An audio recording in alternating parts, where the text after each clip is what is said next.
Dans le bras de fer qui l'oppose aux États-Unis, Huawei n'a pas dit son dernier mot. En annonçant pour cette année le lancement d'un nouvel OS baptisé Hongmeng, la firme chinoise, sous pression depuis quelques semaines, a dévoilé un secret jusque-là bien gardé. Une information qui a immédiatement fait le tour du monde, suscitant les interrogations des passionnés de nouvelles technologies. Romain Witt, rédacteur en chef de l'un des plus gros sites internet français spécialisés en high-tech, s'est intéressé de près aux spécificités de cette alternative chinoise à Android. Alors on sait que Huawei travaille sur cet OS depuis plusieurs mois et que là il est bien avancé puisque a priori il devrait y avoir une sortie vers octobre. Actuellement Huawei teste son OS sur 1 million d'unités uniquement en Chine et donc cet OS est basé sur Android qui est en version open source, donc disponible pour tout le monde. Et là, Huawei met en fait sa touche personnelle sur cette source Android. Mais si l'avancée est de taille, les difficultés liées aux sanctions américaines ne seront pas réglées pour autant. En s'appuyant sur sa propre boutique d'applications, Huawei n'aura plus accès aux apps fournies par Android.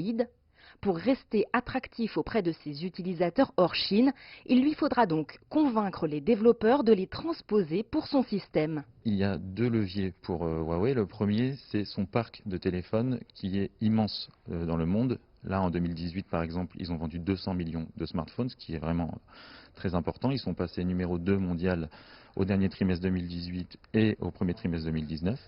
Donc c'est vraiment la marque la plus puissante après Samsung. Donc avoir un gros parc de smartphones, ça implique beaucoup de revenus pour les développeurs. Donc l'autre levier, ça va être du coup la commission. C'est un vrai problème pour les développeurs, autant sur les smartphones Apple que sur les smartphones Android, puisque Google comme Apple prennent 30% des revenus aux développeurs.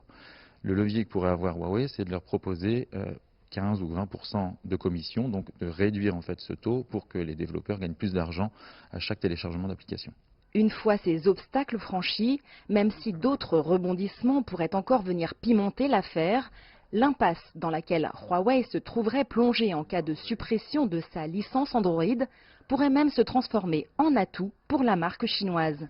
Huawei va être complètement indépendant des services Google, du coup indépendant des Américains, et puis il va un petit peu avoir le même schéma stratégique qu'Apple, qui a son propre OS et ses propres produits.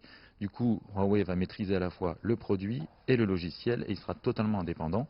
Et on peut même imaginer qu'il porte aussi Hongmeng OS sur les ordinateurs, pour avoir une convergence entre les téléphones et les ordinateurs, et avoir la même indépendance qu'Apple finalement.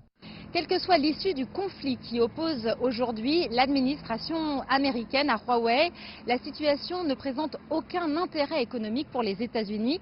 C'est le cas en particulier pour Google, pour qui Huawei représente un marché crucial. Si le nouvel OS développé par Huawei constitue une belle avancée technologique pour l'entreprise, on peut donc toujours parier sur un accord négocié pour sortir de la crise. Jade Charles, CGTN, Paris.